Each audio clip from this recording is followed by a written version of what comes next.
ये एक्टर ना मुझे कभी पसंद आया है, ना मुझे इसकी कभी एक्टिंग अच्छी लगी है और अब ना मुझे इसकी सोच अच्छी लगी। मैं किसकी बात कर रहा हूँ? सुनील शेट्टी।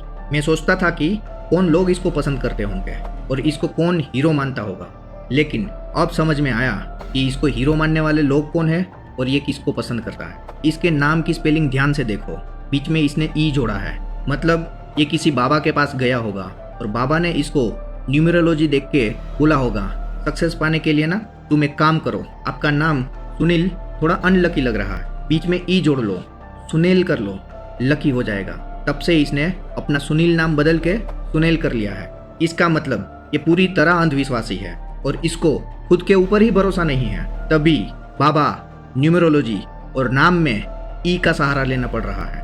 और अब मोदी जी का, ये बॉलीवुड में रहकर दिखावा तो जेनजी फ्रेंडली और मॉडर्न होने का करते हैं, लेकिन ये अंदर से कितने गवार और पुराने ख्यालात के हैं, like baby boomers and completely out of touch with the current realities and completely outdated। Sunil Shetty ने पहले एक बयान दिया था कि बेबी की नेचुरल डिलीवरी की जगह सी सेक्शन कंफर्टेबल होता है। पहला क्वेश्चन कि ये बात तुम्हें कैसे पता?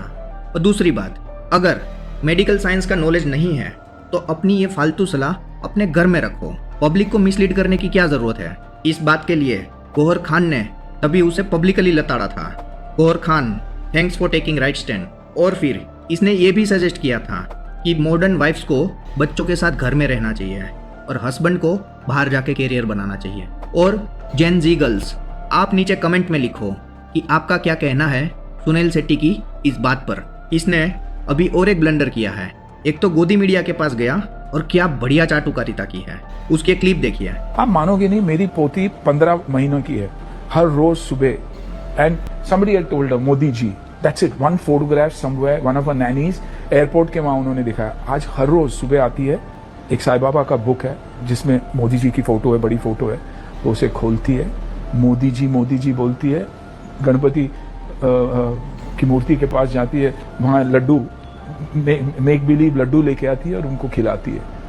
अब मैंने नहीं बोला है उसको, ना ही उसके माँ ने बोला है, ना ही उसके नैनी ने बोला। नैनी ने सिर्फ बोला मोदी जी। कुछ तो होगा ना, कुछ तो है। और वो अकेली बच्ची नहीं है। आई नो माई अदर 15 महीने से लेकर 65 years तक absolutely he's captured and nobody, we've not said a word about him or anything. Modi ji, she will say. So what is it? There is something magical. इससे एक बात तो clear है, तुम्हारे घर का माहौल पूरी तरह मोदीमय है। अगर पूरे दिन तुम सब लोग बच्चों के आसपास सिर्फ मोदी भक्ति ही करोगे तो बच्चों को मोदी भक्ति सिखानी नहीं पड़ती, बच्चे अपने आप सीख जाते हैं। और साईं बाबा के कैलेंडर में मोदी क्या कर रहा था, ये तो शायद बीजेपी और आरएसएस वाले ही बता सकते हैं। और इससे लगता है कि जो उसके दिल में फील होता है वही सही, बाकी सब कुछ गलत। ये राइट विंगरों का प्राइम प्रॉब्लम है। I've always said I'm a huge fan of his.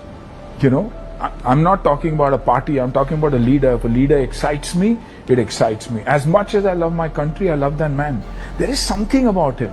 भाई को राम मंदिर में चंदा चोरी नहीं दिखती, भारत पाकिस्तान की लड़ाई में भारत के मारे गए सैनिक नहीं दिखते, इकोनॉमी का टोटल बंटा धार नहीं दिखता, फॉरेन पॉलिसी का टोटल कोलैप्स नहीं दिखता, देश में धर्म के नाम पर मार काट नहीं दिखती, मणिपुर नहीं दिखता, देश में गरीबी और भुखमरी नहीं दिखती, एजुकेशन और हॉस्पिटल का बुरा हाल नहीं दिखता, पेपर लीक्स नहीं दिखते और जंतर मंतर पर हो रहा प्रोटेस्ट नहीं दिखता, हंगर स्ट्राइक नहीं दिखती और स्टूडेंट्स की स्ट्रगल नहीं दिखती। तो तुम्हें क्या दिखता है? सिर्फ मोदी और गोदी की चाटुकारिता? शर्म आनी चाहिए। लेकिन तुम्हें क्यों शर्म आएगी? तुम्हारे परिवार को थोड़ा ही ना स्ट्रगल है। तुम्हें तो शायद ईडी या इनकम टैक्स से बचना होगा, या फिर बिल्डिंग प्रोजेक्ट्स, जमीन, या फिर परमिशन का क्लियरेंस चाहिए होगा, या फिर अपने बेटे और जमाई क्रिकेटर केएल राहुल का डूबता कैरियर बचाना होगा। आजकल अंधभक्त इतनी चाटुकारिता कब करते हैं, वो भी गोदी मीडिया के साथ बैठकर। ये सबको समझ में आने लगा है। वहाँ केएल राहुल मन में अपने ससुर सुनील शेट्टी को गाली दे रहा होगा कि फालतू में मैं लपेटे में आ गया। नहीं भाई, तुम फालतू में लपेटे में नहीं आए हो, करेक्ट रीजंस की वजह से लपेटे में आए हो। अगर सुनील शेट्टी, उसकी वाइफ और उसकी बेटी की वजह से घर का माहौल अंधभक्ति का है, क्या 15 महीने की बेटी के प्रति एज ए फादर आपकी कोई रिस्पॉन्सिबिलिटी है कि नहीं? और वैसे भी एज ए सेलिब्रिटी आपकी रिस्पॉन्सिबिलिटी है समाज को सही राह दिखाने की। खैर, आप अपनी बेटी को सही राह नहीं दिखा रहे हो तो सोसाइटी को क्या सही राह दिखाओगे? अगर आपकी 15 महीने की बेटी अपने नाना नानी और उसके फैमिली मेंबर्स की वजह से जीवित व्यक्ति को भगवान मानती है तो एज ए फादर आपकी रिस्पॉन्सिबिलिटी है उसे समझाना चाहिए कि ये सही नहीं है। चलो बच्चे एक दो बार गलती कर सकते हैं, लेकिन अगर बच्चा हर रोज गलती करे तो वो आप पेरेंट्स की गलती है कि आप उसको करेक्ट नहीं कर रहे हो। आप करेक्ट भी कैसे करोगे? शायद आपका थिंकिंग भी ऐसा ही होगा। मैं दोस्तों आपसे पूछना चाहता हूँ, क्या आपको नहीं लगता कि ये बॉलीवुड वाले और क्रिकेटर्स हाईली सेल्फिश हैं? उन्हें सिर्फ अपनी पड़ी है, देश या देश के लोगों की बिल्कुल भी नहीं पड़ी है।